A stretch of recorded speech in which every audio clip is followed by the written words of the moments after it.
안녕하세요. 정치 비평과 행동 정치비행입니다. 신년 기자회견을 하지 않고 조선일보와의 단독 인터뷰로 아직까지 논란이 되고 있는데요. 윤석열과 조선일보의 질기고 추악한 권한유착의 실태를 알아볼까 합니다. 2019년 윤석열이 서울중앙지검장 시절이었을 때 조선일보 방상훈 사장과 비밀회동을 가진 사실이 있습니다. 특히 윤석열이 방 사장과 만났을 때는 조선일보 방상훈 사장 일가와 관련된 여러 건의 고소 고발이 서울중앙지검에 접수돼 수사가 진행 중이었습니다.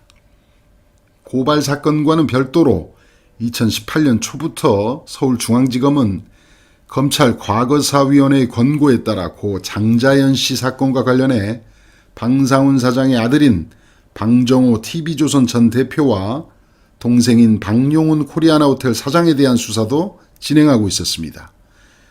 결국 윤석열이 서울중앙지검장이었던 시기 내내 조선일보, 특히 방상훈 사장 일가는 서울중앙지검의 수사 대상에 올라 있었던 것입니다. 하지만 놀랍게도 이 사건 중에서 검찰이 아예 재판에 기소한 사건조차 없을 정도로 윤석열은 조선일보에 너그러운 처분을 했던 것으로 보입니다. 이쯤 언론계에서는 이상한 소문이 돌기 시작했습니다. 윤석열이 더 큰 그림을 그리고 있으며 윤 총장과 그 당시 검찰은 충분히 그럴 만한 힘을 가지고 있다는 얘기입니다. 조선일보와 검찰이 힘을 합치면 윤석열을 대통령으로 만드는 것이 불가능한 게 아니라는 것이었습니다. 윤석열 정부에서 정권과 조선일보 간의 정언유착은 그 유래를 찾아보기 힘들 정도로 끈끈해졌습니다. 일단 조선일보 출신이었던 정권현 사회부장이나 김수혜 기자 등이 캠프 시절부터 윤석열을 도왔습니다. 윤석열은 후보 시절부터 이들을 각별하게 챙겼던 것으로 알려져 있습니다. 특히 정권현 사회부장은 아예 김건희와 각별하게 의사소통을 하며 김건희 쪽 네거티브 대응을 했던 것으로 알려져 있습니다. 이들에 앞서 이동훈 전 기자가 윤석열 캠프의 첫 기자 출신 대변인으로 일하다가 수산업자로부터 골프채 등을 받은 의혹에 휘말려 낙마를 했죠. 정권을 잡은 후에는 강인선 전 국제부 기자, 김수혜 전 사회정책부 기자, 강훈 전 기자 등이 각각 대변인과 총리실, 홍보수석실 요직에 임명이 됐습니다. 다른 언론사에 비해 유독 많은 인사들이 기용이 됐던 것입니다. 윤석열 정부와 조선일보의 노골적 유착관계는 인적 구성뿐만 아니라 일감 몰아주기를 통해서도 드러납니다. 우선 작년 12월에는 월간 조선, 주간 조선 등이 발행하는 조선 뉴스프레스가 문화체육관광부가 발행하는 정책주간지 공감의 외주 제작을 맡게 됐습니다. 한국경제매거진, 이데일리, 동아일보, 서울신문 등이 입찰에 참여했지만 결국 조선일보 계열사가 사업을 따냈습니다. 이러한 밀감 몰아주기는 보온성에 가까운데요. 조선일보에서 발행하는 한 잡지의 경우 지난 대선 기간 아예 김건희의 호위무사를 자처한 것으로 전해집니다. 조선일보 출신 캠프 인사로부터 자료를 받아 김건희의 각종 의혹의 해명성 기사를 대거 내보냈다는 후문입니다. 김건희의 교생 실습 사진부터 논문과 관련한 각종 의혹까지 사실상 캠프 대변지나 다름이 없었습니다. 이 대가로 대선 승리 후 김건희가 관련 조선일보 기자들과 직접 만나 식사도 하고 술도 따라줬다고 하네요.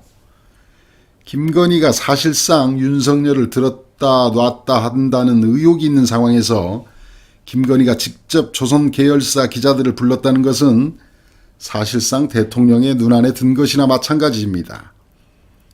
정책적으로도 조선일보가 윤석열 정부의 호위무사를 자처하는 것은 집권 이후에도 계속되고 있습니다. 여기에 감사원과 검찰까지 가세해서 조선일보 관련 수사를 진행하는데요. 이건 거의 민원 해결 수준인 것 같습니다. 일단 감사원이 2020년 상반기 종합편성 및 보도 전문 PP 재승인 심사에서 점수 조작이 의심이 간다며 검찰에 수사 참고 자료를 통보했습니다. 쉽게 말해 TV조선 재승인 심사 과정에서 심사위원들이 누군가의 사주를 받아 점수를 낮게 고친 정황이 드러났다며 검찰에 수사를 의뢰한 것인데요. 역시 불철주야 나란 일 하는 검찰은 감사원으로부터 통보를 받은 지 16일 만에 발빠르게 민간 심사위원의 휴대전화와 사무실 등을 압수수색하고 조사를 했습니다. 심사위원들 입장에선 전문가적 식견을 바탕으로 정해진 절차에 따라 심사를 수행했는데 감사원에 불려나가고 검찰의 휴대전화와 사무실이 압수수색당하는 수모를 겪은 셈입니다. 그런데 이번 수사가 감사원의 감사로 시작됐다는 점이 눈에 띕니다. 윤석열 정권에서 조선일보는 유독 감사원발 기사를 단독으로 많이 보도하는데 감사원 사무총장이 아예 대놓고 조선일보 기자에게 자료를 넘기는 것으로 내부에서는 소문이 파다하다고 합니다. 감사원뿐만이 아닙니다.